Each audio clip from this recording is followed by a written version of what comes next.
Wrestling Mayhem Show. Since 2006, the pioneer in pro wrestling podcasting. This show is brought to you by IndyWrestling.us and IndyWrestling.network for your independent wrestling entertainment. Slice on Broadway, supporting Pittsburgh podcasting with the perfect pepperoni pizza. Just wait, just wait, just wait, just wait, just wait. Wait for the perfect time, then attack. Don't give up what you want, take it back. Wait for the perfect time, then attack. Do what you got to do, make it last. It is the Wrestling Mayhem Show, episode 860 Tuesdays. We've been talking about professionalized wrestling. I'm Mike Sorg at Sorgatron on Twitter here in the Sorgatron Media Studios in Pittsburgh, Pennsylvania. And with me, the only Mayhemmer who had the future endeavor letter from the WWE. He is Mad Mike. Oh, Sorg, do you feel a draft in here? I feel like there's been a draft in here for a couple days. Yeah, yes. Oh. Yes. But we're not going to acknowledge it until halfway through the show. Also with us, representing commentary, he is one half of the voices of Renegade Wrestling Alliance, Prospect Pro Wrestling, and Revenge Pro out of Erie, Pennsylvania. It is Tony Kincaid. I am, in fact, that person. I don't Confirmed. You are correct. And part owner of the Wrestle Mayhem Show. This is the first time I've been on. Oh, that's right. Rats in a trench coat in person via Zoom. Mr. Rats in a trench coat to you, sir. I see. How's the neck doing? Okay. Mm-hmm. It's doing great. Mm-hmm. Wow, you just went right for it, Sorg. Can't you tell that? I certainly have not. Since he's been on last, and he took that really bad spear from Rev a bit ago. A really bad spirit. Freaking shook my entire body. My back's still screwed up. The back's doing better. What's killing me is the fact that I can't sleep more than 3 hours a night because of Rev Ron Hunt. Mm-hmm. And I really appreciate that from the guy. Still never got an apology. He apologized to the fans. He didn't apologize to me. But whatever. We'll deal with that later. We'll talk about that later. But anyways, this is the Wrestling Mayhem Show. You can check out everything at WrestlingMayhemShow.com. You can hit us at that email address.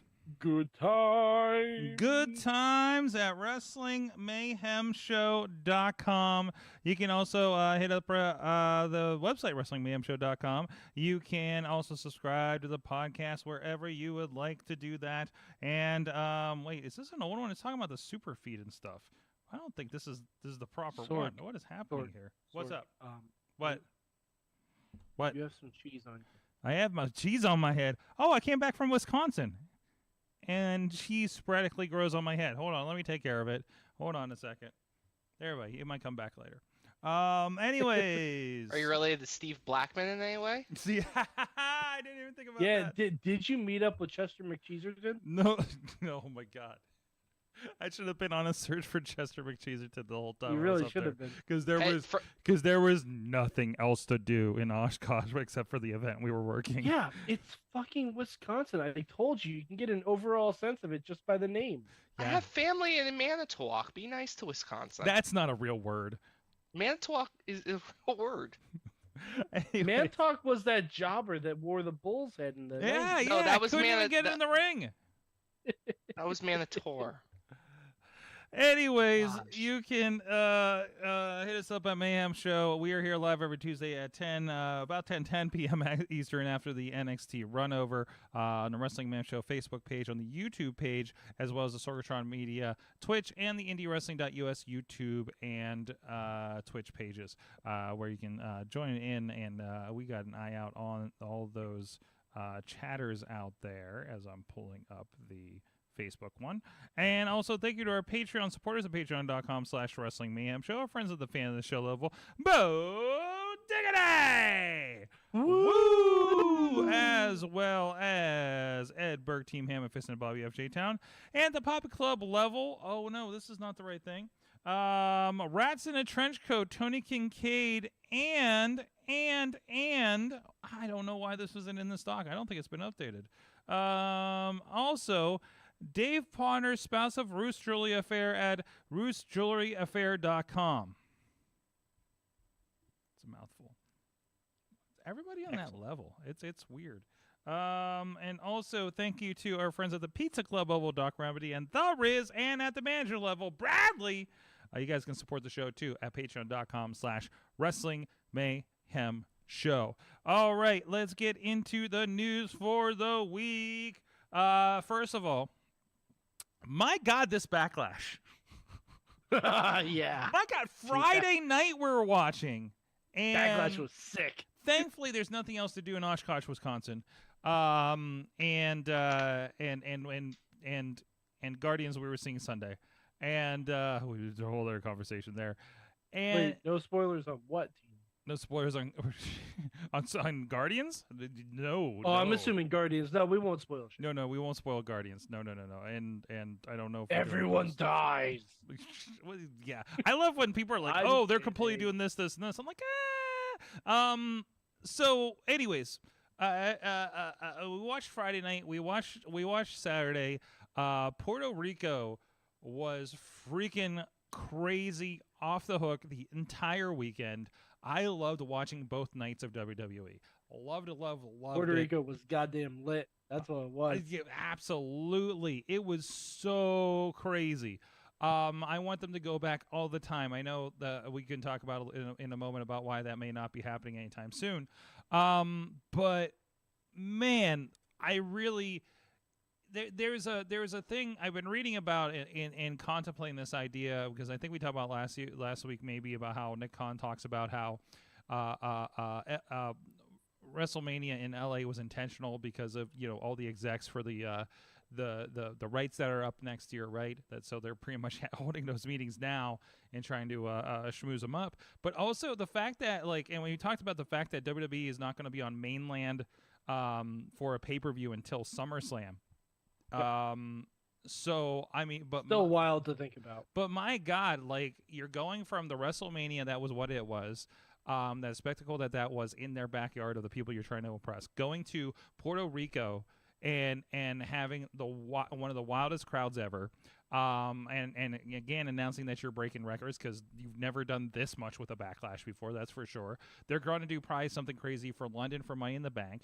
The Saudi show does what those always do. Plus, they're putting a lot of story behind it this time.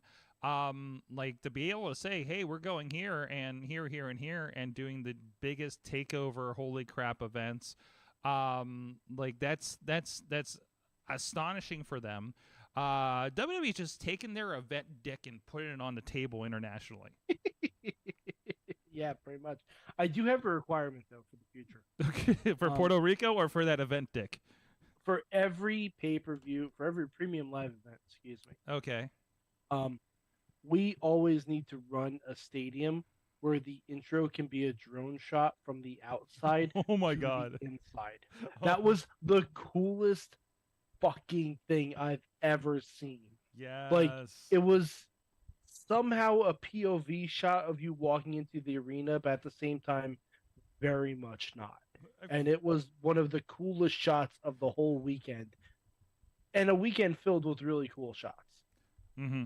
Mm-hmm. It was just awesome. I felt like at a certain point I kept looking at them like, did they not bring a jib camera and they're just using the drone all night? Because I think it's the layout of that particular venue that they were at, because there's most places in the US, like in the mainland US, have like big ass concourses and stuff like that between the and some places when you walk in, you're not even at the level where the arena doors are. Like you have to go up, usually a couple flights. Like MSG, you have to go up like 4 flights before you even get to the 100 level seat. Yeah, and the only thing I can think of something like this working is in the Dallas or the SoFi stadiums, because there is that thing where you walk in right on the 3rd level, right? So you could completely do something like that there. But I also wonder, and I don't know how Puerto Rico is, because I know a lot of places we go for events, there'll be drone activity. I know there was in Wisconsin at the event we were working this weekend, and it's very difficult to get that kind of thing in proximity of patrons, right? Yeah. So I don't know. Maybe the rules are looser because you are in Puerto Rico, and again, not main state Americas, where it seems they're getting locked down more and more every day. Maybe that was a loose thing they could do because of the arena, because of where they were and the restrictions that were maybe not there on them. Because like that was there's a lot of logistics to make that work, and they freaking did it live. And that's it the was thing. Wonderful. That's the thing Go that ahead, shocked me about it was like to do that live. Like you can do that shot like with multiple takes. Like if you have the time to do it, you can do that shot. But you had to go through rehearsal of the flight pattern, rehearsal of the shot, all that stuff. But you only have one take to do it. So you're essentially doing it like a wrestling match. You screw it up, it's live. You're just gonna have to deal with it. To still have the gumption to do something that's not really done regularly. I mean, it's being done in the NFL because the NFL's outdoor stadiums. It's a lot easier for outdoor venues, of course. But to do that in the situation they were in Puerto Rico, like, and it just showed that they were not half-assing this. I felt that's how I felt about it. This was not a pay-per-view premium live event that was put out there just as okay, we need to find a B show, C show to fill space between now and SummerSlam. They put good story behind this. When I get a chance, I'm going to throw heaps of praise on Bad Bunny. So let me know when that comes up. Overall. At some point, we need to do a new power ranking of celebrities in wrestling. Okay, Oh, number one seriously. is Bad Bunny. Yes. Number 2 is a blank spot. And number 3 is Logan Paul begrudgingly. Okay. No, right. no, because Bad Bunny is in a league of his own. He is when it comes to athleticism, Logan Paul is probably above Bad Bunny, but when it comes to pure passion, I buy Bad Bunny as someone who cares more about this business than Logan Paul, because Logan Paul comes off to me as a grifter. Oh yeah, no, definitely. So I'd also throw Stephen Amell in there. Stephen Amell's close. I'm throwing Stephen Amell. Yeah. This is a good conversation. I'm throwing Stephen Amell. Wait, where does Shaq go? Shaq, toward the bottom. Toward the bottom. A little bit above the bottom. He's above Drew Carey. He's above Drew Carey. Oh yeah, okay. I said toward the bottom. He's not at the bottom. This really kind of the more and more, because I know we would lament in years past about how people don't get opportunities on WrestleMania, and it's kind of not about that anymore, because it's part of that WWE machine. Like if you're made, you're made going into WrestleMania. You know what I mean? It feels to me like there's not necessarily. I think the main event, if you're made, you're made. I think the place to really make yourself is if you get undercard opportunity. Well, undercard, but even your undercard, I just remember last year, you had your Johnny Knoxville spot, you had your Pat McAfee spot, like it's this kind of celebrity but the undercard last year where someone was supposed to be made and probably wasn't because of an injury was Rick Boogs. Okay, sure. Rick Boogs, that was supposed to be, I think, a showcase piece for him, and unfortunately with that injury, he wasn't able. Could have been, or could have just been. That's sports. That's sports. It happens. Yeah. The thing is, it takes 2 to tango. With Bad Bunny coming in, this guy is the biggest music star in the world right now. No question about it. The stats say it. He's the most streamed artist in the world. He's the most downloaded artist in the world. The only person they could get in music that is potentially bigger is if Taylor Swift just randomly wrestled Rhea Ripley. Right. If Taylor Swift, give me Tay-Tay and Ripley and Mommy. Tay-Tay and Mommy. Hello. That would sell. That would 100% sell. Jeez. But no, it's Bad Bunny and Taylor Swift 1, 2, and you can argue like worldwide it's Bad Bunny, probably US it's Taylor Swift. And he's going out there and doing a hardcore match with Damian Priest. You don't have to. In terms of guys who definitely don't have to do this, but is giving it his fucking all, Bad Bunny's number 1 with a bullet. Far and away. Because he doesn't need to do this in the slightest. Can I also give flowers out to Carlito for finally getting his return moment that he deserved a couple years ago. Wasn't able to get it because of COVID. Carlito and finally got that pop that man Yes. deserved. He was an underrated piece during a very lean time in WWE. He had a great gimmick in I Spit in the Face of people who don't want to be cool. It was not appreciated. Twitter, like my Twitter, which is just all wrestlers, former WWE, current WWE, Chris Masters posted something. He was so happy for Carlito for finally getting his moment. And Absolutely. it was touching. It meant a lot. And Carlito's a guy I've seen a couple of times on the Indies. Chris Masters, I just filmed a Mania weekend as well. And those are guys that, you know, have continued to impress, especially Carlito. I mean, he came back a couple years ago and I'm just like, damn, Carlito. Like, still in shape, really good work. He had his really Rumble delivering. comeback. He had his Rumble comeback during the Thunderdome era. That is true. That is true. So that's why, like, he did. But that pop was nuclear. Yes. Like the biggest Apple, the biggest pop that Apple's gotten since fucking Isaac Newton. Mm-hmm. I'll say that. Mm-hmm. So Tina's saying Bad Bunny headlined both nights of Coachella, appeared at the Met Gala. Yeah, that came up. That was listening to another podcast, and he came up and was like, Bad Bunny's everywhere. This is a tech podcast talking about the Met Gala and Bad Bunny. And did the street fight. You know, what's Dwayne Johnson's excuse for not showing up?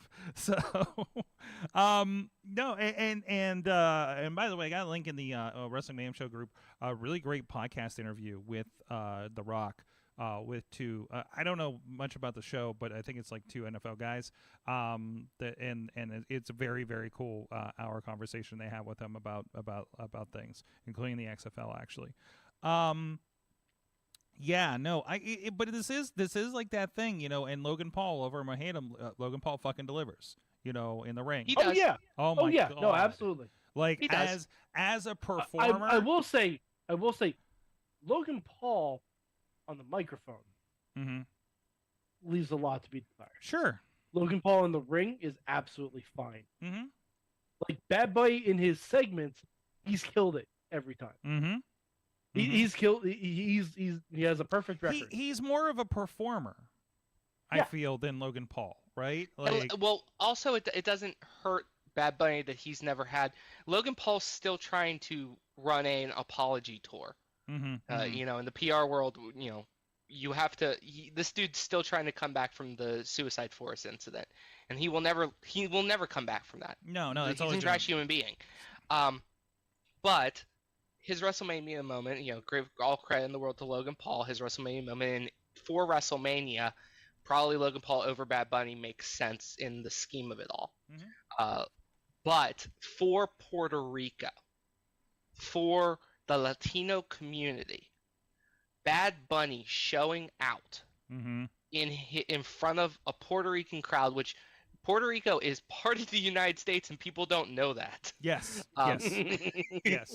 And we also notoriously don't treat them like part of the United we States. do not so- treat them like United States. You Yes. know, we treat them like a third-class country. They are not. They are a territory of the United States. These are Americans. And for Bad Bunny to show up and show out on an international stage and show Puerto Rico love, like the only thing that was missing from that love letter to Puerto Rico was Lin-Manuel Miranda showing up. Like that's literally the only thing that was missing during Backlash. I think he'd take a powerbomb. Lin-Manuel's a huge wrestling fan. Low key, no one remembers this. This man is a huge wrestling fan. That's why he booked The Rock. Yes. Yeah, that's why he booked The Rock. Wait. What do you mean he booked The Rock? In what context? Moana. Oh, wait, he wrote the Moana? He wrote the Moana soundtrack. Oh, yeah. Was not aware. Okay. Yeah, he was the one that made sure Dwayne go, I see what's happening here. You're face to face with greatness and you're scared. Now he can't sing anymore because we'll get sued. But that's okay. Somebody just performed Hotel California last show, and I'm waiting for that notice to come in.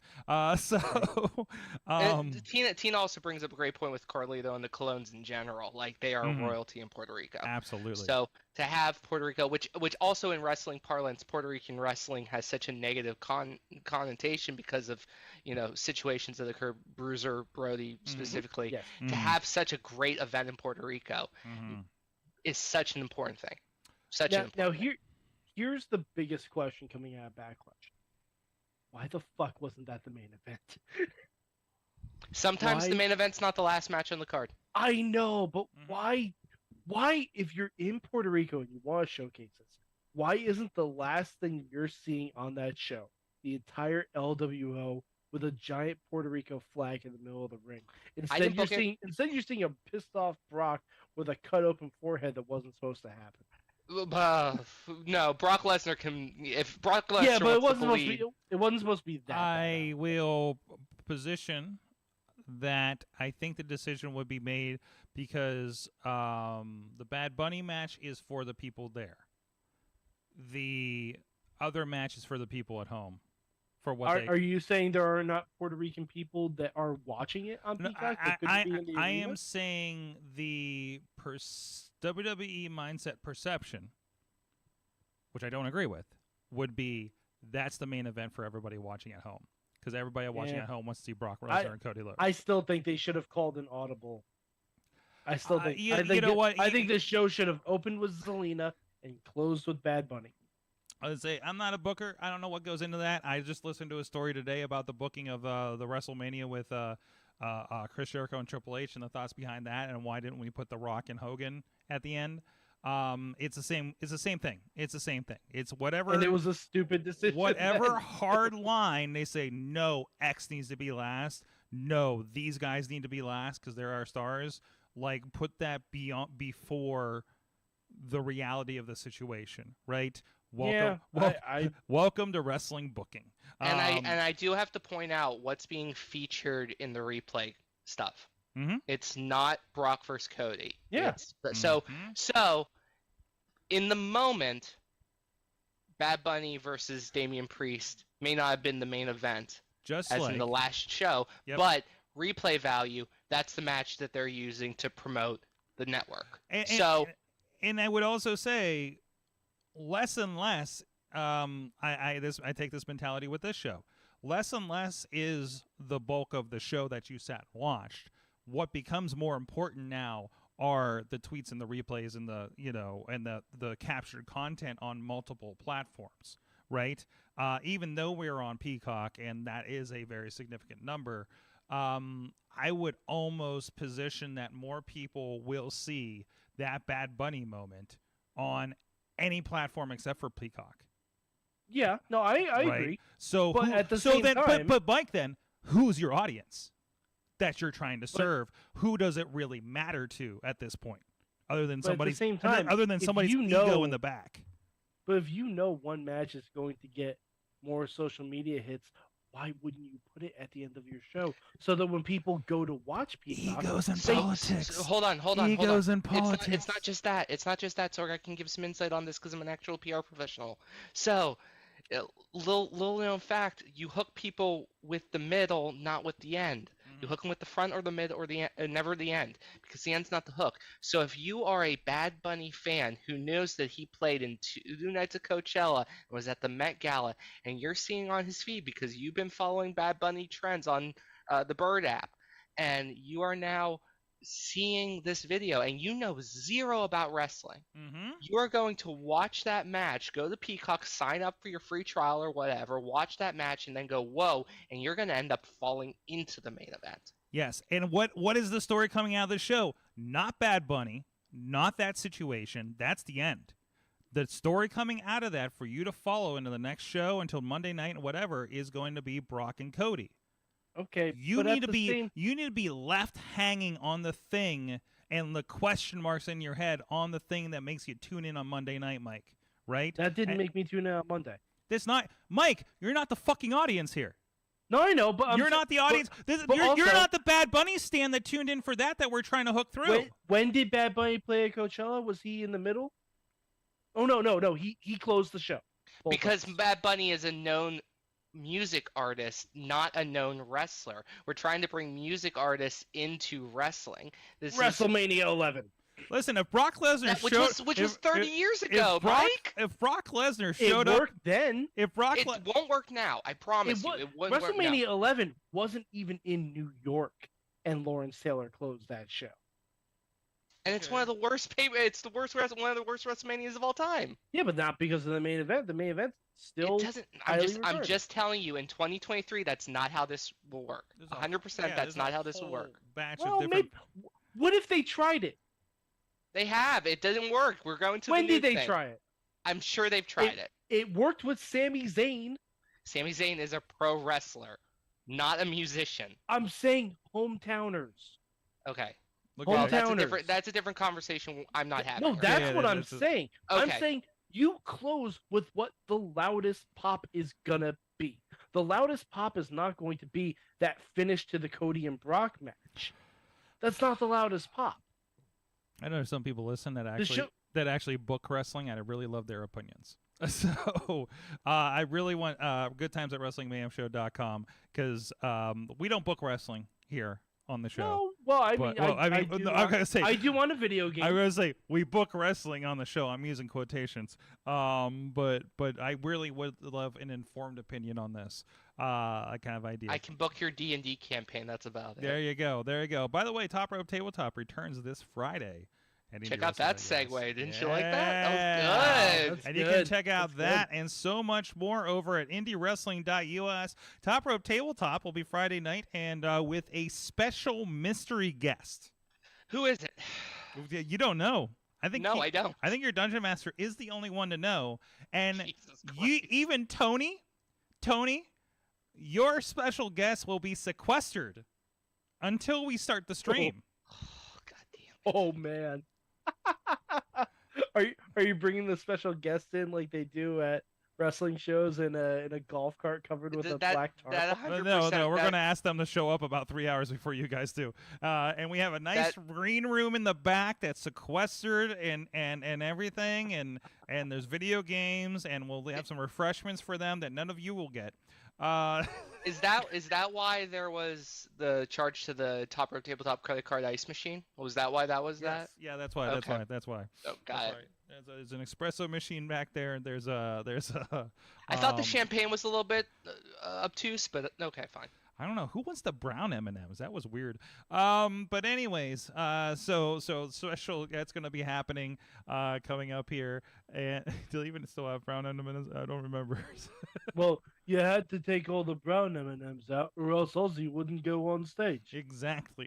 Same with our guest here on Friday night. So something about the green ones. Anyways, check out that. So much going on, including the latest. Oh my God, this Prospect Pro Wrestling with Otis Kogar. Shit. Oh, it is something. It is not for the squeamish. Him and Jamie Jameson, they're a surprise match. So that's which comes together because when you injure your opponent and leading into a big match, you need to replace the opponent to make up for it. So. But no, it was a great show there. Of course, the Renegade Wrestling Alliance, big show coming up here, coming off of the amazing cage match between J-Rock and the Rev Ron Hunt this past show. All that's a part of Indie Wrestling Network, or if you're a Ringside member over on the YouTube page, you get all of those shows as well, plus free content, including Spotlight Slam that's popping up on Fight and for free, as well as the YouTube page, and of course the T2T Thursday night fights at 880 Wrestling that is on all the IndyWrestling.us and network platforms for free. So yeah, go check out all of that stuff over there at IndyWrestling.us, and you can go catch up with some Top Rope Tabletop. Throw it in the background while you're working or running or something. It's a good listen. And especially if you have it on YouTube, you can throw it in the background. I guess if you have premium, but anyways, IndyWrestling.us. Speaking of which, Renegade Wrestling Alliance this weekend. A few shows. Rise Wrestling also running this weekend with a big match with I will shout out Ronnie Rolls match between Pretty Boy Smooth and Ron Mathis, which is definitely something to check out. But also, literally, I have people battling between which show to go to with everything that's going on this weekend. And there's some choices will be made. But I don't think both houses will be full because this keeps happening. and people are showing up to all the shows, and it's fantastic to see. Same thing happened a couple weeks ago when there was 2 Friday night shows, and literally Prospect. Can we talk about Prospect Pro Wrestling is out of chairs? Can we talk about that being the biggest crowd Prospect? We've been around for 5 years now. That was the biggest crowd we've ever had. Pre-sold numbers were through the roof, and we had so many walk-ups that we ran out of chairs. It was standing room only. Wow. I had to give up a chair begrudgingly, and then I had to steal the chair back from a kid. I don't feel bad for the kid. Okay. They cried, and I was fine with it. But the point of the matter is, Prospect Pro Wrestling is exploding. Pro wrestling in the Pittsburgh/Ohio Valley is exploding. If you are not checking out multiple companies, you are missing out on guaranteed entertainment every weekend ad infinitum. Check out shows. Absolutely. And side note, because I just mentioned his name, I don't want to forget about that. I want to give a shout out. If you can get on Amazon Prime, it is a purchase for you over there. But our friend Pretty Boy Smooth has actually been featured in a film that's come out called Shingles, as over on that platform. It's an independent film that I know he's been working on for a bit. I see interesting stuff on his Instagram from time to time. I don't know. This is the trailer, and there's a creepy cat. If you're with us on video, so I just wanted to throw that out there as well. Support a friend of the show. It is a spooky movie. I don't know if it's officially. It's giving me some crazy like '90s Goosebumps vibes. I'm here for it. I'm gonna have to check this out. There's a lot. Oh, geez, I didn't see this trailer. Yeah, this is 100% like some Goosebumps vibes. Yeah. Well, there you go. There's Pretty Boy Smooth. There he is. So go check that out. I've already purchased it. I still need to have a sit down to watch it. But it's a 2-hour movie. Wow, they really put that in. An R-rated horror comedy anthology film inspired by 90s horror TV shows and adapted from a book series of the same name. So I think that's where your Goosepimples vibe comes from. Goosebumps. Yes. I skipped Goosebumps. So, what? I was not a Goosebumps. I think I may have read a book. My brother had like all the books. So this is a generational. You thing. uncultured swine. Uncultured. I was more of a Fear Street guy. I was more of a Fear Street guy. That's fine. I'm more of a scary stories to tell in the dark, and My Teacher's an Alien. Read the entire series. All acceptable, but Goosebumps, the GOAT. Where's my Teacher's an Alien adaptation? It didn't sell well. What do you want? I bought them all. Sorg, just watch The Faculty. You're right. You're right. Yeah, just watch that. It's my wife's favorite movie. Is it like legit? What? Like legit. That's her comfort movie. Oh my god! Like Me with Hackers. That's her comfort movie. I'm not even joking about that at all. Oh man. I've seen The Faculty more times in the past 4 years than I think the cast of The Faculty ever watched it. That's fantastic. Is that the one with the PJ Harvey song in it? No, you're thinking of Disturbing Behavior. Oh, okay. Yeah. Okay. All right. Oh, wow. Maybe I do need to watch The Faculty. The Faculty, it's a stacked cast. Oh, yeah? It's got Famke Janssen, Jon Stewart, Elijah Wood, Clea Duvall, Jordana Brewster, what's the... It's on HBO Max. Yeah, no, absolutely watch it. I'm adding it to my list. It's a great flick. Might have to be it's a great flick. Since I don't have we'll talk about AEW later. Since I don't have Dark or Elevation to watch anymore. Anyways, back around Renegade Wrestling Lines. Christian Noir is going to be this. I did okay. I don't know what happened while I've been traveling, guys. I missed the meetings, but at some point, indie wrestling.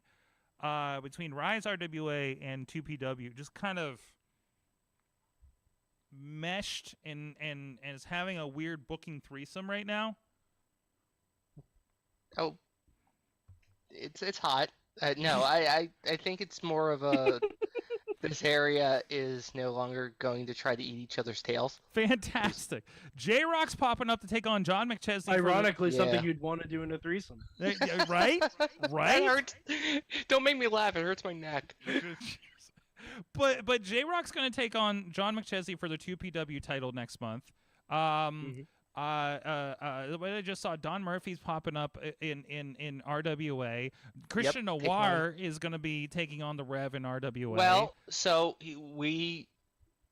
I don't have 100% authority. I've been dealing with Feel Bad, and you know Feel Bad and I don't get along, so it's been... I don't even know if I get along with Feel Bad from day to day. So well, you're not the one with you're not the one with a pending litigation suit on his head right now. So not currently. Sure. Although, like, some situations have occurred in recent months. The reason... So I'm going to explain something, and forgive me for rambling a little bit, Sorg. I know, I try not to do that on your show, but I'm going to. I have thought for the last couple years that Dr. Feelbad has lost absolute control of this show ever since the incident occurred between O'Shea Edwards and the locker room in general that turned into an out-and-out destructive tornado that was set upon West Newton Gymnasium. When I was in the hospital, healing, getting my knee drained and all that stuff, there were assurances that this would never happen again. Since then, Dr. Feelbad, has lost complete control of this company constantly. He has put himself in situations where he controls every single aspect of the business to the point where he has no control of his business, and he hand-selected Rev to be his standard bearer. I think people forgot who Rev was when he started at RWA, and even before that, when he wrestled with Christian Noir as a member of one of the most dominant tag teams in Pittsburgh. He destroyed people as a champion with Christian Noir, brought order, see what I did there, order to wrestling.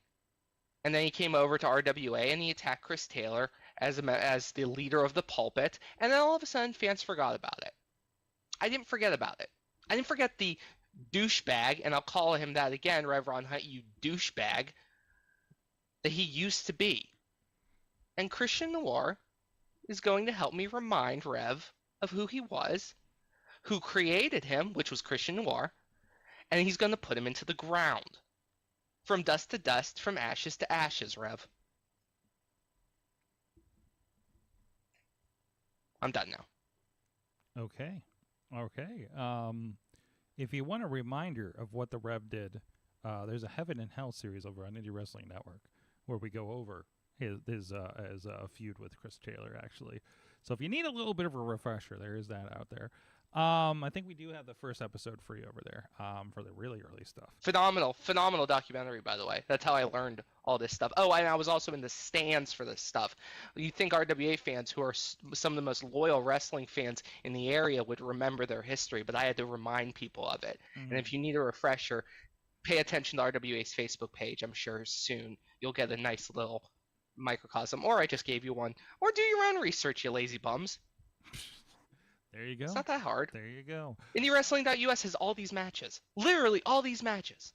So a lot going on in RWA. Definitely the mood has changed over the last several months over there. A lot of new faces popping up as well. Women's wrestling finally coming back to RWA. Yes. Danny Jax, who I believe we've seen at VCW a few times, take on a friend of the show, the Honey Badger, amongst others popping up over there as well. Yeah, Danny Jax, one of the premier wrestlers. Honey Badger, one of the premier women's wrestlers. Both of them are phenomenal talents. I know people in this area don't get to experience women's wrestling as much because there's, our company, the companies I work for, are constantly looking for women's talent to bring in because we think so highly of them. Unfortunately, some other company heads don't feel the same way we do, and that's on them. Cough, cough. But Danny Jax, phenomenal wrestler. Mm-hmm. And Honey Badger is a staple of this area, around this area. And both of them are going to tear the house down. Mm-hmm. And I'm excited for this matchup so much because this is the matchup that I've wanted to see as a wrestling fan, and I get to call it. Like, I get to have my moments of calling matches like this. Yeah, it's going to be a good time. So that's RWA's No Retreat. You can check out information at rwalive.com. Still, and I was still, well, you know what? I've been saying that RWA is the most rabid crowd in the area. But again, with those hot crowds happening at 2PW and Rise, I mean, I think there's starting to be some stiff competition. Although there is a long way for them to go to catch up with RWA. I welcome sure. all the competition. I am a huge fan of, obviously I work for 2PW, huge fan of Marshall, Gambino, Ben, the crew over there, Rise, Brandon K, big fans of them. Want everyone in this area to succeed because we don't have to have a monolith. We can just do our thing. The talent doesn't need to be told they can only work here exclusively. I think this triumvirate. I mean, remember a couple months ago, the Stronghold faced off against Project Society. Mm-hmm. So, and it was in an RWA ring because they needed a neutral place to do this. Project Society found their way into. I don't agree with them on this one, but they've sort of. I thought the fans were coming to Project Society. Turns out Project Society came to the fans. Not the smartest thing in the world. Not their problem. Project X, still love you. Jesus, you idiot. But anyway, they needed a neutral space. So what did Feel Bad do? I agreed with him on this. We gave them the neutral space. They fought it out. They were in front of an RWA crowd. It was great. Well, why do we have to fight each other as companies? Just put on great shows. Mm-hmm. And everyone's happy. Everyone eats. Everyone eats. I like it. No, fantastic stuff happening there all over the place. Again, check PittsburghWrestling.com for all the promotions. I know there was like 2 wrestling shows happening Saturday between 880 and I think KSWA were running. And again, different flavors. Definitely different flavors. And I think that RWA versus Arise versus 2PW are different flavors even from each other that are working together, and that's really cool to see. So go check out all that stuff, and yeah, we'll be there. We'll have crew. I'm filming a dance recital on Saturday, but I should be able to make it in. And I gotta say something. And Tony, I know you've witnessed this a few times. I am getting really, really tired of going back at these shows and finding out that my video people are being assaulted. Okay? Yeah. And a lot of these have been incidents, wrong place at the wrong time. I understand that. But that somebody put their hands on a videographer last show. And it always seems to be, and it's not always. There's other stuff that have been happening too. But man, like, I don't know what is happening with our one videographer, Emily, that it just seems to keep happening and seems to be happening with a certain group of guys. And this I am seriously getting pissed about. That's happening out there. Listen, I understand your frustration. I also understand that the videographer in question, Emily, she's quite good at what she does. She's very in tune to the business in general. What happened at RWA, of which I if you want to see it, you can. It's pretty cut and dry what happened there. Should never happened. And then the incident that occurred at 2PW, it was probably an accident, but with the good buds, you could never know. So, of course, we're talking Preston Everest and Johnny, what's his face? Johnny Patch. And the Johnny Patch's incident at RWA was 100% malicious. I like Johnny Patch, and even I can't really give him a lane here. He grabbed the videographer to prevent a dive against Daniel Eads. And, okay, that's going to have to be sorted out by you and Feel Bad. And this just kind of gives me a little bit more ammo that Feel Bad doesn't exactly have control. And it's not just the videographers. And it's extending beyond the ring. It's not just the videographers. It's not just me. It's not just the videographers. Security is getting hurt. At some point, fans might get hurt. That's and then our fans will fight back at RWA. Like they they're have nuts. in the past. That is they are for nuts. Sure. But this just is part and parcel of Feel Bad just not. I'm not going to say much more because I don't want to put things to tape. But there's a reason I have some heat with this, and there's a reason I was in the cage and I was yelling at Feel Bad. Some things need to fix, and if it has to be painful, it's gonna have to be painful. We've all had that conversation with Feel Bad, and sometimes it felt like you're in a cage. I get it. No, I was actually in the steel cage. You were physically in the cage. I was physically in the steel cage. You were. Which is, by the way, side note, you don't realize how daunting a steel cage is until you're standing in a steel cage. I've done it twice, yeah. It's terrifying. It is kind of terrifying. Like, I'm a hard-ass son of a bitch, but that thing was terrifying. And I just was in there with Doc, and I thought Doc and I were going to have to throw down. I was kind of ready for it. But, Doc was professional for once in his life. Good for him. I was proud of him.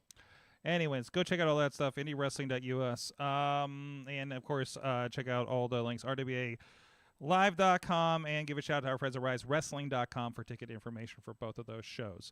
And everything else is coming up. So, with that, shouts to our friends Slice on Broadway, supporting Pittsburgh podcasting with the perfect pepperoni pizza. New York City made. New York City style yins are made. I just realized how close this is to the announcement of MV Young. Because for the longest time, he was Pittsburgh made, New York City paid, worldwide later, something like that. I know it's been adjusted recently, and I feel like that we've been doing parallels with the Slice on Broadway. I've endeavored to have MV Young on the show, but maybe we'll have him do this ad. Beachview, Carnegie, East End, North Hills, and the South Side works 5 locations for your pizza nomming needs. I know it is a regular, whether it is a sponsored podcast on this network or not. I know I see the remnants every time a Gay and his NB are in here recording of Slice on Broadway. Go check out our friends out there. We love it. They've been feeding us for over a decade of podcasting, and they can feed you too. Good stuff out there and good crew. And we will be right back. We're going to take a quick break. We're going to talk about AEW and how they doing with things. How they doing, and how was the final deletion? We'll be right back after this. The Shadow Man Elijah, and of course, Project X. Most dangerous individuals I've seen in RWA in a long, long time. Project Society are about to have their hands full with these 2 legends. We have not seen Brandon Cage in an RWA ring since 2011. Right where he wants him, maybe flying body press and maneuver. Here comes Dean, takes him out, and oh my goodness, has him up. Wow. Oh my goodness. See? Kick by Shadow Man to Dig. Down, and here comes Elijah. Train kept her rolling. Picks him up and oh my God. Has the DDT. Death Valley. Death Valley. Ridiculous. How is it ridiculous? Project X was robbed. And you ended up on your ass because you're nothing more than a goddamn loser! Oh boy. Oh God! All the credit in the world to Project X and Elijah.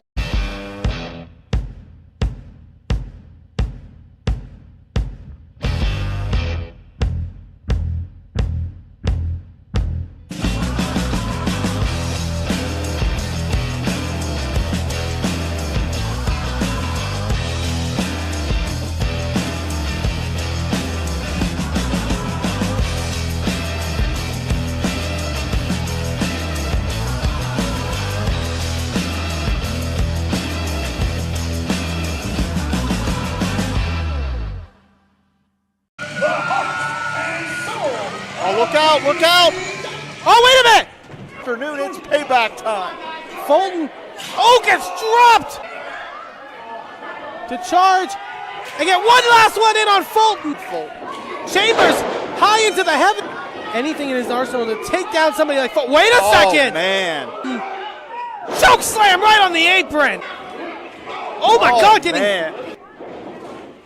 can go for the distance, but Fulton with that sidewalk slam. He has the mental acumen as well. Chambers like a lawn dart. Onto the knee, Ushigoroshi. Chambers able to land on his feet. Super kick, was him. Oh, look out. Discus elbow. Oh, big choke slam, food chain. Fall away slam. Chambers. Reversal. Victory roll. And now he has a victory over Madman Fulton.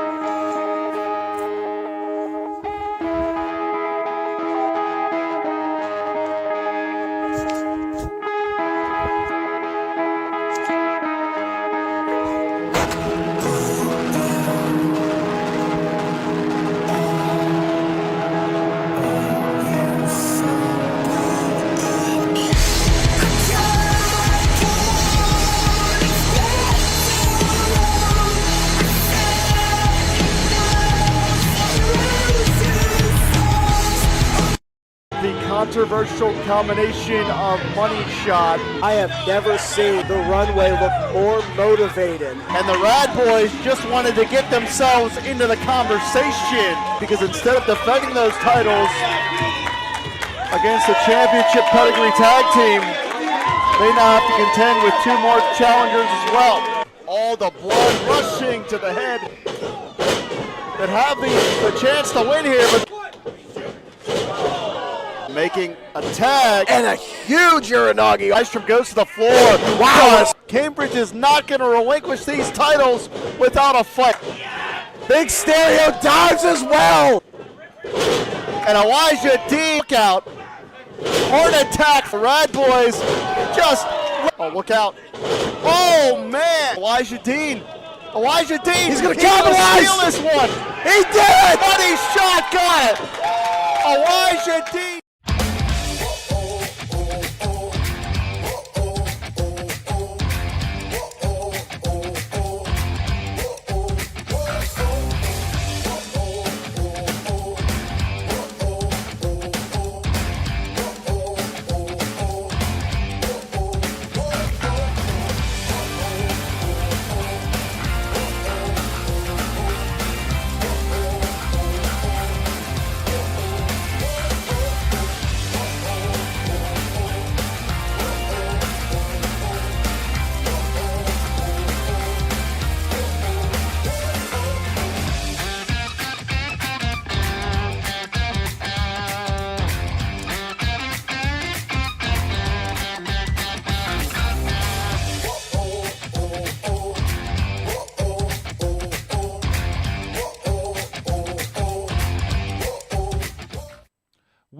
Back. It is a Wrestling Mayhem show.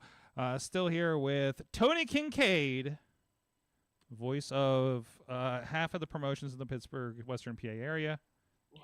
Two-thirds, I think, almost. Two-thirds. Yeah, I mean, I think Matt's pretty close, actually. Of the ones that have commentary, of the ones that you can actually see. I am the voice of IndyWrestling.us. I think we should. Oh, whoa, okay. I don't know. You got let's see. LaMotta's got 2 shows. Right. You are on 3, but only 2 are on the network. So you're okay. If we're talking network, you're 50-50 with LaMotta. Right okay. now. Well, so I just got to fight LaMotta in the Thunderdome, and we're gonna. That's right. In the Commentator Dome. Yeah. Where there are in microphones, headphones hanging from the side of the cage. Man, First person who stutters loses. Got it. Let's go, Jim. Oh, jeez. So, Jim LaMotta, you're going down. Oh boy. Let's do it. What if the match was we just give you guys names of really obscure New Japan wrestlers, and whoever gets the first one wrong. I know moves. I know moves. I don't know names. I can't pronounce names, but I can do moves. If that's the case, but if it's best 2 out of 3, I can win moves. He can win names, and then the winner takes on BC Steel for the crown. There you go. That makes sense. There you go. I love it. You guys are all safe because nobody. Joe Dombrowski can be a special guest rep. I was gonna say. Well, Joe's untouchable. We're not trying to fight. Well, no, that's what I'm saying. Over here. He would be, the arbiter. Yes. I say you're all safe because Joe Dombrowski, nobody can afford him locally anymore. So I have to go to Chicago to work with Joe Dombrowski.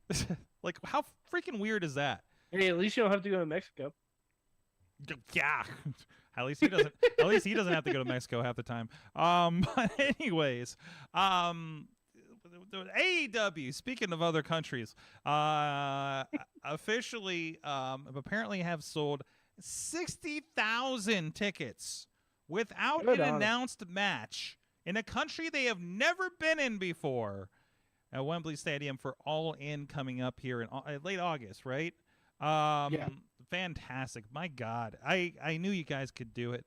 Not bad for a young company. But man, hey, the buzz is there, the appetite's there. I think this is going to be a big thing for them. On top of that, I think they've been in Canada, right?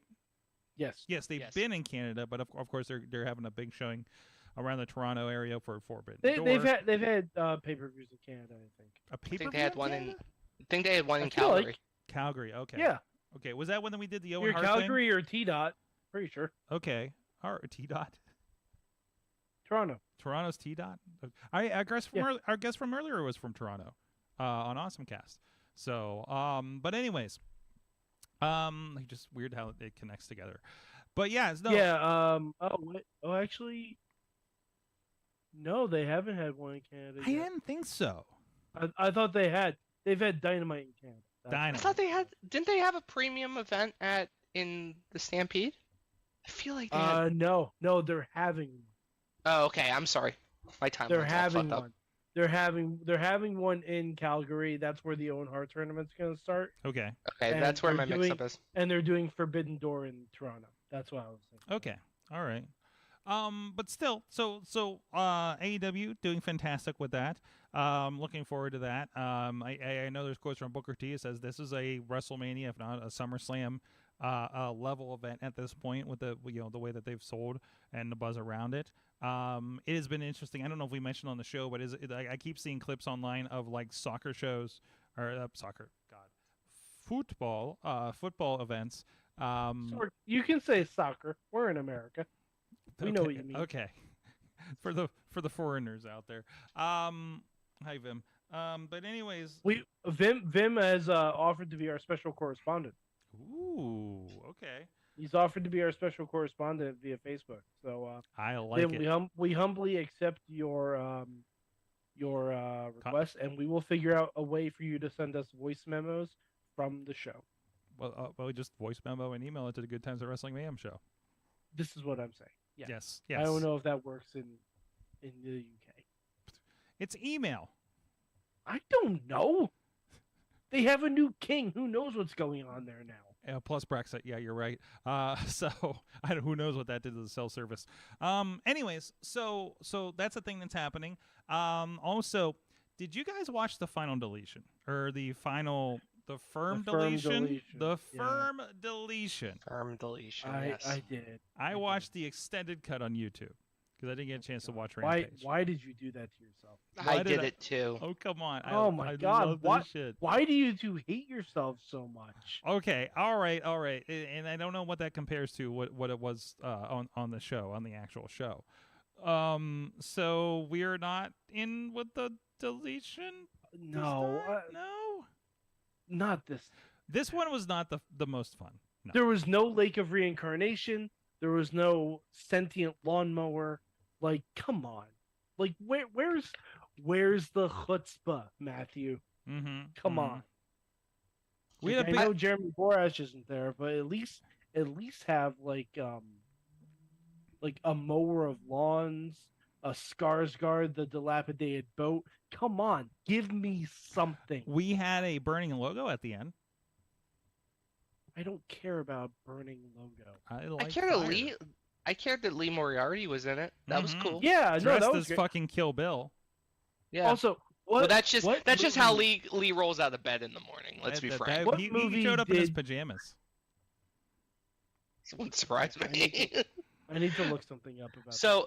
So while you're looking that up, I do want to say this was probably my least favorite of the deletion matches. Ditto. I thought it was very long, and it did not have as much camp, because Matt is not broken, in the same sense as he was in TNA, and I wasn't the biggest fan of his version in WWE either. Mm-hmm. There was it was new when it was in TNA. It was goofy. It had some fresh sheen on it. This felt overdone and not in the good way. This was like a dried out steak. I felt all steak, no sizzle. Sure, let's go with the old adage. I appreciate Caprice Coleman. I spiked. I was like, Caprice, CNC Wrestle Factory, they're all back. Yeah. Oh, okay. All right. So my favorite part of the firm deletion, I had to look it up because I wanted to make sure I got the part right. When Stokely Hathaway entered the movie theater and wondered if they had Coming to America, and then was attacked by Goth Baby. That was my favorite part. That was like, okay, this is some of the original magic, But other than that, it was. And I love the connection because I remember one of the several years ago, I think pre AEW, there was a fantastic cinematic match between Stokely and Orange, if you recall, that went all over. I don't know. That sounds about right. Yeah, like all kinds of buildings and stuff. So I thought it was cool that he was included in this one and got attacked by. I wish he was included more. Like honestly, I wish he was. How many more Hardy involved in- bays are there? 20. Oh, there's Holy a lot. shit! Is he running a There's a farm? lot. What the fuck? Be careful, Remy. Remy will message you if she finds out you called her kids farm animals. No, Don't do that. No, I didn't. No, I said Rebby loves us here.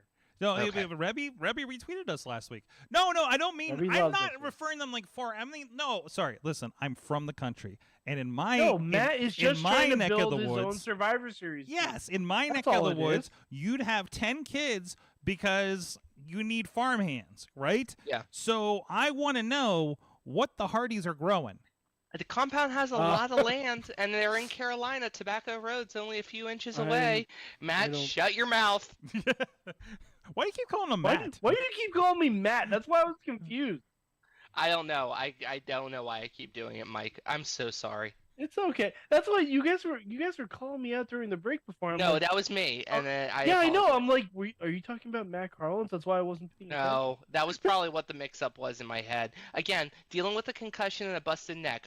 I'm sorry. Yeah, no, medications. it's I got fine. you. It's I fine. got I Oh, you. I understand. got you. A little cloudy over there. You got it. A little loopy. A little Yeah. loopy. Plus, you have to talk to Christian on a regular basis leading up to this thing Saturday. So I know what that Let does me just too. let me just put the light on Gormesh, and we'll be good. Okay. But I will say about this firm There we go. deletion. Also, the storyline going into it, not nearly as strong as it needed to be. No.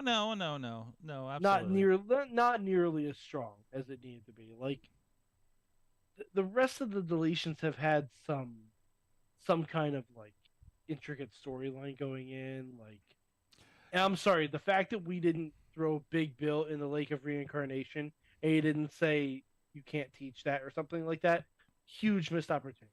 I got you there. Or Okay. or that would have been the one accepted reason for Enzo to show up on AEW. Exactly. Like, yeah. Mhm. And you know Enzo's Like not if we doing can have the much. Hurricanes show up in one of those matches, we can have Enzo show up. I wanted them to throw. I wanted them to throw Ego into the Lake of Reincarnation, and he comes out as Karate Man.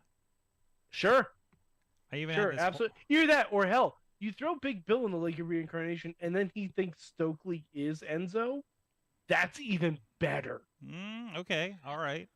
That's even 1,000 times better. I think that the overarching sentiment was okay, but we've seen you do it before. We've seen you do it better. The other thing is it's kind of hard to watch Jeff Hardy right now, in my opinion. Like just for me, and maybe I'm wrong. Maybe he I'm should in the not be minority. wrestling. He should not. But Hmm. there's just something.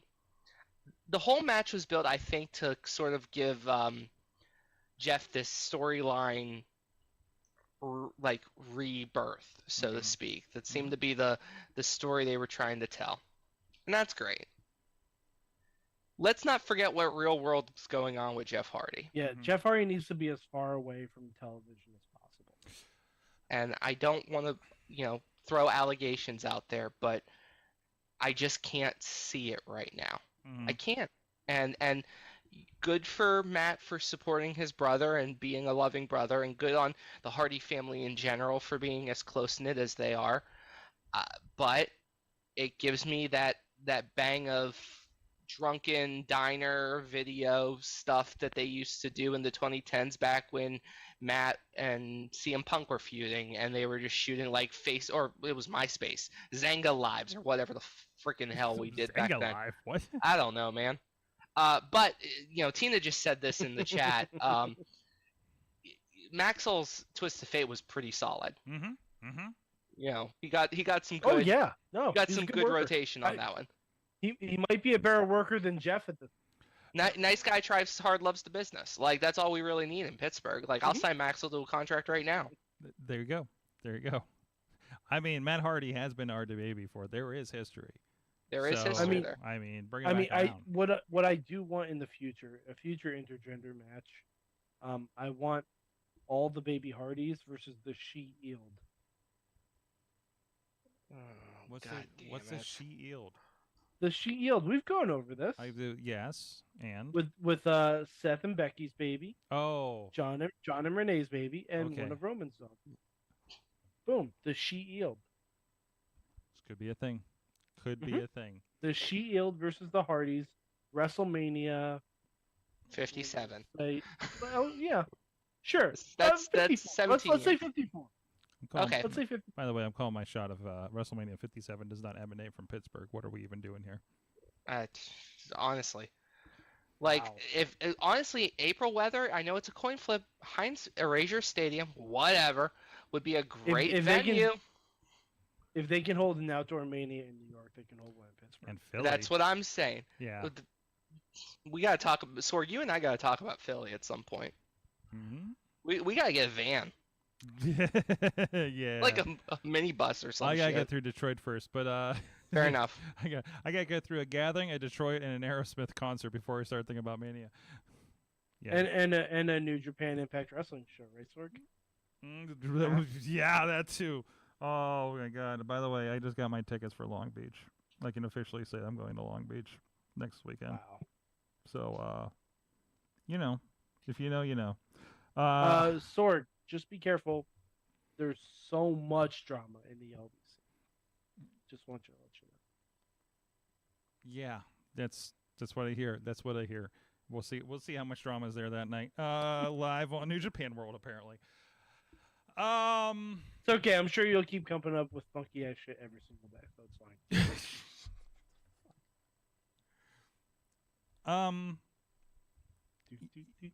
If I end up dropping those lines on headset, I want to see who I break on this one. I want you to do it. I have no idea who my videographers are that night, so I just want you to open the show and say, "Listen, guys, I don't want there to be no more drama in the LBC." And just see if you get a camera shaking from laughter. I often do kind of an announcement at the beginning of the show, sometimes, especially when I'm working with some new people. The a little bit of get to know you thing, kind of thing, and maybe that'll be my thing for this one. So I don't know. I get a little talky on the headsets. I don't know if Tony, you've been on those. Oh, do you now? Yes, I get like. Well, I don't interrupt you guys that much when we have a talk back. No, but occasionally you'll leave yourself on the headset when you're talking to the camera guys, and then I'll be like, "What'd you just say?" And then I'll text you. And you'll be like, "I wasn't talking to you." Oh like, yeah. Okay, fine. Yeah, I've heard that too. Bikini's complained about that too. He's like, "Hey, like I can hear you, like all the wild shit." I can hear you yelling at the back to be quiet, which I couldn't hear the back until you started yelling at the back to be quiet. They get pretty loud back there. Anyways, so AEW had the final deletion. They got a big show in Detroit this week, with a cage match, and holy shit, a lot of great matches. But that is there. Did we talk? Yeah, about... they remembered the trios champions existed. So. Hey, They've been working on them. They haven't. Come on. The House of Black has been doing a lot of heavy lifting. Listen, the House of Black had to deal with the internal turmoil of two of their wives facing each other in Puerto Rico this past weekend, okay? Okay, you have a point. Oh but my still. God. I didn't even think about that. I thought about that during the match. I'm just like, I wonder. You have a point. That's actually wonderful. I actually got really pissed off on Twitter because a lot of people were like bitching about like, you're AEW, don't support your wife. Yeah.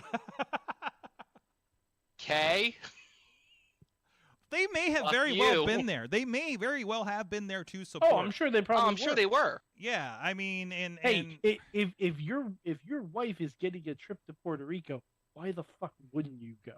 The only person not allowed from AEW to go backstage at WWE. Well, never mind. I'm not going to talk about that today.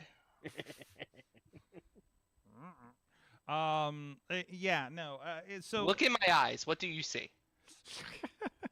It's a lack of personality. Okay, anyway. So, and I think we've officially adjusted. I believe Dark also has gone off the air in an update there, Mike. Dark has gone dark. Dark has gone dark. R.I.P. some of my favorite commentary in all of wrestling. Sorry, Serpentico. I hope this increased your indie booking rate. What do we? Well, there's still Ring of Honor, which yes, it's become Dark and Elevation, with a different tone. I would say, and I like it, and I'm eating it up, and I'm honor clubbing, and. Okay, can I complain about something though? Go ahead. So let me give This is the place flowers for it. to AEW first for showing WWE that the bullshit about we can't sell out in England was bullshit. Well, Finally, wait, did WWE ever say that, or did like WWE Mark say that? so it's a little bit heady, but there was so long after SummerSlam 2012, and then the Attitude Era, the UK only pay-per-views didn't sell the best because they were UK only pay-per-views. So there was, from my understanding, and someone in WWE may be able to clarify this later, that there was a belief that they couldn't do a major show in WWE overseas in England. Oh, I think that was more due to timing than anything else. Well, then it's I've always thought that was, bullshit in the I've internet. always thought that was a timing issue. But Maybe since it they was. started doing the Saudi shows and those happen at noon, Yeah. And you don't have to And pay, maybe- and you don't have to pay $60 for one of those. yeah, that's true. Now you can watch it on Peacock, so you don't have to pay like $60 for that people to plus wake up at. again, who's the audience? What platforms? Right. that Yeah, we talked I about always earlier. assumed that was a time Mm. zone issue Well, that has since been resolved because the internet has advanced. then let me rephrase my thing. Congratulations to them for selling out Wembley. Wembley's a beautiful stadium, a lot of history. Should be a great wrestling event, even without a card. It's going to be a hot crowd. Mhm. Now, Dark and Elevation. Mhm. This idea was supposed to be, this is where we showcase independent talent that we're interested in potentially signing to AEW contracts. And reps for their And younger give talent. them reps. Yeah. And give the younger talent reps. Except for the younger talent never moved up the roster. They stayed exactly where they are and worked dark match after dark match. When your up tier is, oh, I'm not working Elevation anymore, I'm working Dark, and then you have Dynamite and Rampage, and you can't get on either of those shows, and the indie talent that's being looked at is just, they're not getting good reps. They're getting 2-minute squashes. The best dark match I ever saw involved Bill Collier, and that's because there was some give back to that. Like, that was a 6-minute actual match as opposed to a squash. And so, where are you finding these indie, like what was the point of this? To just get reps here? There's a content play, first of all. With YouTube and contracts overseas. Which I'm curious what happens with with them going away. Maybe that's why they went away, because the contracts went away as well. So, and meant to make way for something for Ring of Honor, perhaps. So one, I think something for CM Punk. Dark was a little bit extra content when they first started. Because they had the production there. They were putting more content out on YouTube just to get people to find out about AEW. Then it kind of became what I like to call the independent wrestling support program during COVID, right?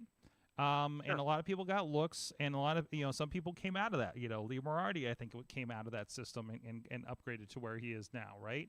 And he's still he's very, like, we all know him as a very, very talented, but he's still very young in the business and converting the TV. So maybe my bias is that, maybe that's my bias talking, is that I'm seeing a lot of these guys that I see week in and week out getting their shots on Dark and then going away for 6 months and then being brought back to the same spot they were in, and I'm like, where's the advancement? Like there's some people out there. So you got Wardlow. I mean, to be fair, there's a lot of that happening on the main AEW. Yeah, Wardlow got a lot of reps from being out there in front of the camera, if not in the ring. He actually credited that in the FTR podcast that I helped produce out in LA. So, like, this did serve a purpose for a lot of this stuff. It did give a lot of eyeballs to a lot of people that did grow up into this. Didn't Eddie Kingston maybe a dark guy before he got signed, or did they bring him straight in for like a one-off on? No, Eddie Kingston was a TBS challenger for Cody. Okay, so there was that kind of stuff. Well, that was on Dynamite. I think a lot of people did get chances to do that, did get reps to do that, did get to test things out that maybe came up to Dynamite or not. It wouldn't always work out, right? But still, I think it did serve a purpose for that, and I think it is getting replaced by Ring of Honor to a certain point. Also, I don't think they need to showcase as many. I don't think they're we talk about that Mike, you say every week about how there's too many people on that roster. So why are we looking in the indies for new talent as deeply? We don't need hour and a half of Dark to look at new talent anymore, because we have plenty. If we pick a couple from the extras we are getting, like a typical system like WWE does, like I think it kind of like they're cemented in this stuff now, right? They're not. Yeah, but then what happens to all the talent that was featured on those shows? Well, the more people come to as far as IndyWrestling.us and watch some of them. Like now, I mean, I think it's a little bit of love letter to the indies, because I think there is respect to that. A lot of promotions got mentioned, including Defy, including things in Chicago, and I think Dark is at least in a part helpful to that elevation of the indies that's happened over, and re-elevation of the indies post-COVID, that brought an awareness to that kind of stuff, right? When you tune into to Dark and you're seeing Shaft out there and everybody is going bonkers for this guy, and like he's a jobber on the show as a smart fan, but you're just like, I got to find out what this guy's about, and maybe showed a little bit in the match, but that reaction alone is like, what is this? The same thing that happened when Lee. Remember when Lee was popping up on Darks when he was in Pittsburgh, and everybody went nuts for him, right? So that shows you, hey, there's something over here, and we all got the Google machine, right? So we don't need them to spell things out for us, because we can go figure it out, right? I get your point. It still is one of those things where I look at the talent that I work with, and while I don't want another 2012, 13, 14 rating of the indies, I think it would hurt us very badly, not just in Pittsburgh, the whole independent scene in the United States and Canada. It would absolutely – it took us – how long did it take us to rebuild after that raid? A long time. And we got there, and I don't want that again, because it ultimately hurts wrestling's feeder design. That being said, there are guys on the indies, girls on the indies right now that are super talented that there's just no spots for. And if the idea was supposed to be find that talent to elevate up to the main roster of AEW, I just don't think there's a good middle ground between indies and national right now. I was hoping that Dark and Elevation would do that. I was hoping NXT would be that way, but they're just not right now. And it's kind of upsetting to me as, first and foremost, a commentator of pro wrestling who sees these amazing wrestlers who are going so above their station right now, who really deserve that shot at the big time, and are just not being able to get there right now because there's no seats on the plane. No, there's no seats, and there's only so many spots, and there's a lot of good talent, but there's also a lot of opportunities. Like I think there's a lot of people like between Impact and New Japan. Like there's a lot of good spots there. There's a lot of good indies out there that people are making livings on now. And there are like there's other lanes going on. We just announced on RWA AJ Alexander signed with I think it's All Japan's dojo. Yes. So he's getting that shot. He's going to work under Tajiri. He's going to get that lane internationally. And it's so important that we remember that U.S. wrestling is not that far away from Japanese wrestling anymore because of the internet. Maybe the styles are different, but they're not far away. It's not impossible for me to find a New Japan show. In fact, it's super easy now compared to 10 years ago when I had to freaking buy bootleg DVDs from some shady guy on eBay for $25. Like, excuse me. And it might be the same guy we all bought DVDs from. But the point of the matter is that there are lanes still. It's just I was hoping that there would have been a path that is more secure for my guys, my gals, the people that I work with on the reg, because we got a lot of talent in pro wrestling right now, a ridiculous amount of talent. Some probably the most talent I've seen in pro wrestling in terms of pure athleticism, where they also can speak on the mic. It's ridiculous that these kids that are coming up are natural at pro wrestling. They get story because they've been eating it since they were so young, and we haven't hidden the concept of storytelling from them the way maybe it was done a few years back. Now they're growing up, understanding the full spectrum of the business. Now we just need to teach them the safety aspects of it and polish some stuff up. And they're coming out and putting out these banger matches. Matt Yeager, first match at 2PW, opened the show against Gorgeous Gregory. Those two guys are young as hell, hungry as hell, and they put on a phenomenal opening match. And they're super young. And they just came out of school. So I think because you're talking about the path and that, you know, maybe being easier for other people coming up. I think you're missing part of the path that has happened, because one thing that has happened is you have quality talent now across at least 3 major promotions, 2, 3-ish. It depends on how you define promotions, I guess.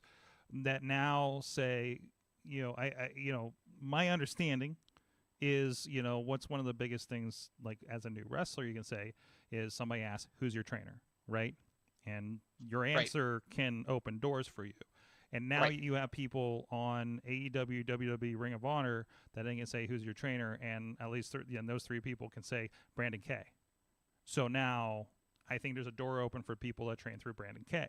Just like, and that's a good point. And I think everyone in this area, we all know there's like a handful of trainers and a couple others that are coming up. But there's a lot of there's people, names. There's a lot of people on TV that we talk about that have been on the show that everybody's talking about that can name Super Hentai, Marshall Gambino, and maybe Chris LaRusso as Chris LaRusso, Quinn Magnum, and Quinn Magnum that got them there, right? And I only bring up Brandon K because he's the one with the solidified school and everything, and I don't think the others are anchored anywhere schooling wise. I know one has been I know one is working with one school, but I don't know what the relationship publicly is. The point of the matter, but the point is, you have a good point.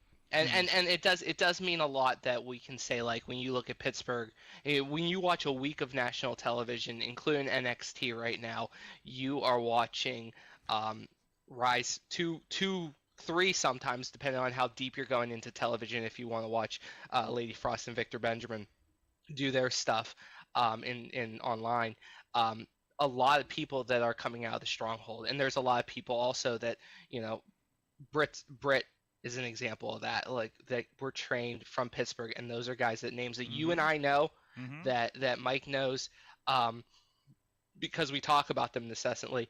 You know, and I'm sure every area has those 3 or 4 teachers, trainer, you know, schools that if you are coming from this area, Nebraska or wherever, and you're taught by this person, instantly that's send me your stuff. It's like, who's your Monster Factory of the area? Who's your sorry, that's the only school that came out of my head. Who's your Create a Pro? Create a Pro? That's of course that's a WWE guy in Brian Myers. But still, like you know, all those things. Or Booker T does still reality wrestling. Reality wrestling. Promise Braxton that we know from Rise started with Stronghold, went down there, and has been their champion. She just came back up. Yeah, came back up for a showcase. And my God, can I say, watching back, formerly London Ali, somebody else that's been on the show. I've only seen clips and stuff as she's been in Reality of Wrestling, watching that progress. But watching her come out on a Rise show, and seeing that difference in confidence from the last time we filmed her matches, holy shit! Like, she's a whole different woman, and my God, she's gonna go somewhere. Buddy Wayne Academy in Pacific Northwest. Everybody call your hood out. Yeah, everybody give your props to the teachers out there in pro wrestling who are making this business better. Because there are a lot of shitty schools out there, and we preach up and down. And, the guys that work in the business, not just myself, but the wrestlers too. Like, do your research before you sign up to the school. Don't sign up to the first school that's 5 minutes away from your house, because it's not always. But there's a lot of teachers out there, and they are reputable. They have paperwork. They have resumes. I think you are doing a job interview. Any young wrestlers who are watching this or want to join the business, remember, when you sign up for a school, you are interviewing them for the right. Absolutely. You are paying them for the opportunity to be trained They are getting your money, so be vigilant in your training. Don't think you have to go there because it's the first person who said, and yeah, we'll train you, sure. Talk to multiple schools before you sign up and give them a deposit. Research it. 100%. Even to the point, I know, like Moxley's book brought this up. He went to Luthez. Well, he stumbled on him, but really stuck with it because that was Heartland was a pathway developmental for WWE at the time. Like something like that. Like, some people, and not everybody has the ability to, I'm going to move to Florida and be part of the Dudley Boys Academy. I'm going to move to Davenport, Des Moines, Iowa, wherever Black and the Bold is with Seth Rollins, right? Black and Brave, yes. Like that is one path, but there is also, oh shit, I'm in Pittsburgh and this school in Uniontown has people every week on like 3 different programs. Like that's a big thing for you, right? Yeah, not everyone has the ability to move down to Florida or move down to Carolina and sign up for QT. We understand that. But for every, I preach about several schools in this area. I will, if you ask me, I'm not going to name them here because I don't want to give them credit. There are some schools out there in this area that are very close to me that I would not, if you said, hey, what do you think about this school? I'd be like, get the fuck away from them. Yeah, and just because we work with them on their classes on Thursday nights, MV. Oh, they're fine. MV school as well. Who has got some great people that have had TV experience, have done some stuff. Have gotten exposure. Internationally. And they have people coming in doing classes with them that have been on TV, that have gotten people on TV, up in the New Canton area. And they're getting safe reps. That's the big thing. Watching those, that's the thing. Safe reps against established talent. And I know Rise is doing some great stuff down there, but I gotta say this for this, and this is like, and I think everybody's got a good relationship on that end too, from my understanding. So to see what the MV school has been doing, and that they've been doing weekly shows, and now those trainees who, to my knowledge, maybe 6 months to a year in the business, are now popping up on every fucking show we do in the area. Yep. Okay, and are stronger than some people that have been in the business for 2 years. And that's because their first reps were in front of a camera, and they were learning, and they had active feedback. So when you do the stream for 880, they are going to be able to watch those matches back instantly, and instantly have feedback on, okay, this could be better, this could be better, this could be better. And they're not. It's not like it's 2 trainees wrestling each other and, hey, go throw the 7 minutes out there. Yep.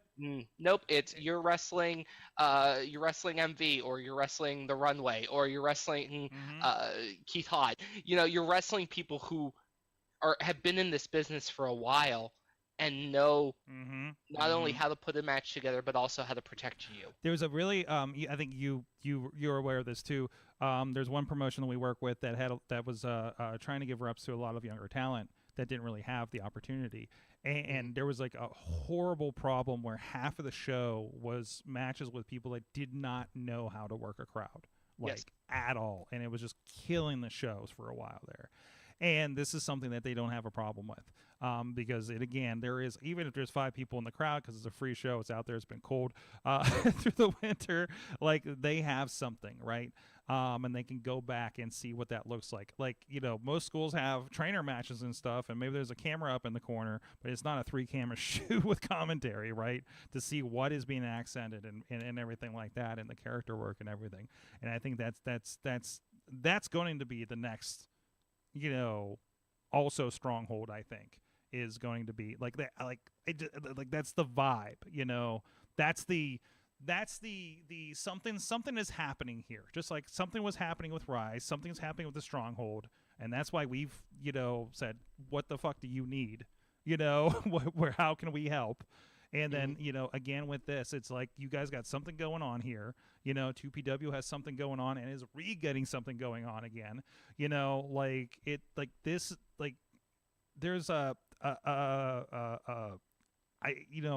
There's there's something in the air. There's a sense of magic on a new project like that, and everybody I work with now is somebody that I feel some kind of magic, some kind of growth opportunity for them, and want to help shove that in the right direction. That's why we feature their content on YouTube. That's why we talk about them on this show and give that time, because I don't talk about shit that I'm not fucking excited about on this show. Okay, I rarely bring somebody on to promote something that I don't believe in, and let them drone on about a show I don't give a shit about. That's not a thing that I fucking allow on this show anymore. Unless it's me. Unless it's Mike. And trying to, because Sorg will let me drone on about fucking anything. So let me sell me on this WWE show and draft I don't give a shit about. Sorg, you still need to watch. You know what, Sorg? If you want your Dark and Elevation fix, go to the cock, find Level Up. Why do I want to do that? That's your Dark and Elevation fix. I got my Impact Wrestling I just started watching again today. I got my Ring of Honor Club. I got literally somebody sent a group message that says, "Hey, who wants to buy this DVD?" And it's like a Midnight Express reunion Ring of Honor DVD. And it's got like Bryan Danielson and somebody on it. And I'm just like, no, I have Honor Club. So anyways, I got plenty, and plus I need to research New Japan in the next week. So for business, no, it's God, I don't got time for Level Up. Sorg, it's a half-hour show. I know. It's bite-sized. Who's the commentators on that? It's Vic Joseph and what's his name? Gonna bug me. There's a new guy. It used to be the guy that just left the company, but they brought in a new person whose name I don't remember right now. But they're good. If you told me it was either GQ Money or Jeremy Borash, even if you told me it's Sapolsky, I'd be in. What the? No, I know he does something over there. What does Sapolsky do? Because I've seen him at so many indie shows. He's a scout, I think. He's just officially a scout. Yeah. Okay. Yeah, for like dark talent and stuff like that. Well, that makes sense. Especially the shows I've seen him on. That and makes plus, sense. plus, Sorg, every episode of Level Up has a Kelly Kincaid interview that is just wonderful. Oh yeah. No, my cousin. Yes, your cousin Kelly Kincaid. She is the with all deference to Byron and to Kayla and to Mackenzie Mitchell. Kelly Kincaid is my favorite backstage interviewer in WWE. Hey, and I hope I got her name right. Lexi Nair with AEW. Lexi Nair. Can I talk about a beef I got with the use of Lexi Nair recently? Sure. Okay, this is a little thing. This is not a big thing. This is not a heat with. I think Lexi is fantastic. We're gonna blow this up into the biggest fucking problem with AEW today. Just wait for it. It's gonna be great.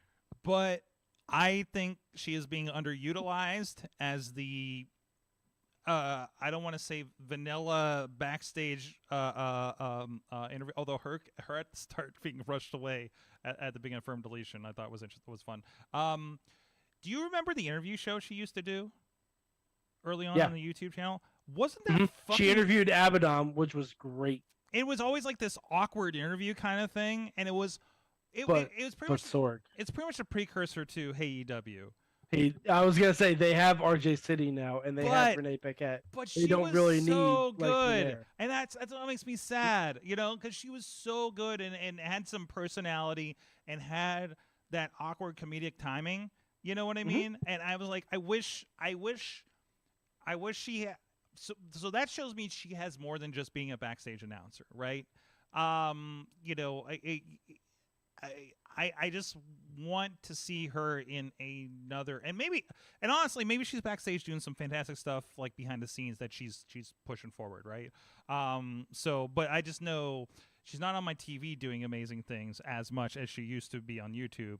So I would respectfully like her to get back to like something like that shows her off more. So sorry. That was just a little like thing. No, that's fine. I just like every time it's like, oh, good, you still work here, man. I wish they gave you some more, kind of thing. Like she was, and every once in a while she does a little bit of the stuff, but it's so, backstage interviews are backstage interviews. I don't think RJ City is absolutely appreciated in his backstage. RJ City still, I don't think, has even really been on Dynamite. Oh, he has. He's interviewed. Oh, A couple of times. Yeah, he's been. Sorry, it's been. He's been Renee number 2 sometimes. Okay, Mhm. but I have to say, AEW still has not missed. Sheeta, Hikaru Sheeta. The Sheeta episode. Yes. My God. I learned getting so Sheeta much. to say that doesn't work for me, brother, is one of my favorite things I've ever heard in my life. I learned Sheeta has a YouTube channel, and it is something else. Because I also follow Asuka's, and I haven't looked at it for a while because it was always just her. Like, I went and went to the store, and it's her like walking around, do this. Sheeta does pole dancing and talks about things while sitting in the bathtub. Huh. Yeah. So that's out there, and hit that bell. I guess. So that's what I learned in wrestling today, which is a good segue. Tony Kincaid, what'd you learn in wrestling today, this week? Gosh, that we should never look at Brock Lesnar's face when he tells us to. It just ends poorly. I forget who it was. I think it was at what's her Dakota, I think is her name. The one interviewer out there. And they were like, somebody give me a gif of Brock looking straight in the camera and says, what was it? I want to fight you, or something like that. Mm-hmm. It is unsettling. Haunting. And it's haunting. It is haunting, but I need to save it for the right time in my because oh my God. God. So if someone attacks your camera people again, we're gonna fight. Mm-hmm. See? There you go. Mm-hmm. There you go. Got that brand synergy. Yes, and I'll send that to almost anybody except. I'm trying to think who in the Indies still scares me enough that I wouldn't send it to them anymore. Most of them have gotten signed, so I'm pretty good right now. Shane Taylor, I wouldn't send it to Shane Taylor. That's fair. So, by the way, Shane Taylor, I love you. Because I know you like a lot of our shit, but I love when I have put the goofiest thing out, like I believe it was a picture of me in the Cheesehead at the airport, and then I see a like by, and his title just says, "The baddest man of all time," and sometimes I'm like, oh God, what did I do? So, just a Shane Taylor appreciation post here. Mad Mike, what'd you learn from wrestling this week? Oh God, I learned a lot. So I learned something from NXT tonight. So apparently they tweeted a video where it was someone in a hoodie watching the attacks in the NXT parking lot. Oh yeah. And that's all well and good. That's all fun. But they tweeted it out too, and Mustafa Ali goes, "Great concept." because of retribution. Uh-huh. Then Dijak responded, "If U.S. people start dressing like this to sabotage the show, please count me out. Thanks." Mm-hmm. Mm-hmm.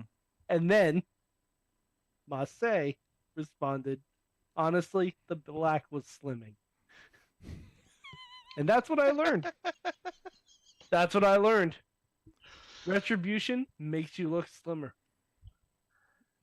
I just like that we're no longer running away from prior stories. Mhm. Like just must Oh, say on Twitter, was a member of they never Retribution. have. Mm-mm. On Twitter, they never have run away. But from private stories. even during like WrestleMania, I haven't been on the show for a while, so like when WrestleMania and they talked about PWG and El Generico got mentioned, I lost my shit. Like I was. Oh, I didn't know they mentioned El Generico. Yeah. Oh yeah. Oh yeah, and they even mentioned like I still think it's crazy that little Brody Mm-hmm. was on like he walks in both worlds now. Like Really? yeah, I haven't watched back the show, so like Oh, I haven't seen any of the commentary or Cody- shots. Cody before the match handed his ring belt to little Brody. Oh. Who was ringside. Oh. Yeah. I didn't realize that was him. And that's who Solo stole it from to use it on Cody. See, I didn't see that because the video would have been his Tron when that happened, probably. So yeah, I would have had no idea. Okay. Yeah, it was nice. It was nice. I've learned that this cheese head is not the right size for my head. Well, you have a big ass head, and you're wearing headphones, so. Well, no, the headphones are down. Oh, and also the cheese heads, I don't believe come in sizes. Well, there was a bigger one at the store on the other side of the security gate. So. And plus, it's foam. You just have to mash it onto your head. Yeah, it's kind of happened. I need to form fit. I need to sleep with it on. Have you ever done the hanger trick where you put it on your head and it forces your head to turn? What? Okay, try this at home, and for everyone at home. No, please don't try anything with a hanger. We don't want to get sued. Just look up a YouTube. As a part-time owner of Wrestle Mayhem show, this is completely look it up on YouTube. If you put it on your head, it will set off a reflex and you will turn your head the direction of where the hanger hook is. Plastic hangers only, please. It doesn't work with metal hangers, and you shouldn't own metal hangers in 2023 anyway, you psychos. Hey, you can't control what the laundromat gives you. I can control whatever I want. I'm Tony fucking Kincaid. Kincaid too. Sometimes Tony Cocaine. Show title. Secondary gimmick. You always have to have one in the back pocket. Friend. You always have to have one in the back pocket. You know what I mean? You think I'll get flagged for calling this Tony Cocaine and his podcast friend Matt? Fuck! I was having a good show until now. Cut the tape. Cut the shit, Sork. Tony Cocaine and rats in a trench coat. Yeah. Great. We'll see if that gets flagged later. We'll see what that does in Mid-Journey. Tina says, I've learned two things in wrestling. 17,000 singing along to Chambia? Yeah. Okay. Chef's Kiss. Yeah, that was fucking great. Mm-hmm. Zelina's mom and the assist with the chancla. Yeah. God bless. Oh, yeah, the flip-flop. The flip-flop thing. Oh, my God. We're like, if you had a Puerto Rican mother, you know what this means, or something. I was waiting for fucking Santana and Ortiz to just crash it, like shows called Takeover, right? Yeah. But that'd be a nice debut, wouldn't it? So, oh my God, Tony Kincaid, thank you for joining us. As always, it has been your pleasure, not mine. I don't always agree with your opinions, maybe less so than Mad Mike sometimes, but I do appreciate you being on the show. Thank you. Mad Mike, well, we know what I think about your opinions. Well, yeah, of course. My opinions are like assholes. Everyone has them, and, they all stink. Yes, but, you have this podcast, so. Hey, I didn't say the thing I usually say on this thing. And I appreciate that. Don't start now. And I had opportunities to. Yes, you did. I was even going to make a joke, and I didn't make it, and you should be proud of me. No jokes. When you were talking about Lexi Nair, I was going to make a joke. I'm not even going to say the joke. I'm not going to make the joke. I'll tell you off air. Guys, thank you so much. This has been your Wrestling Mayhem show. We'll be back next week.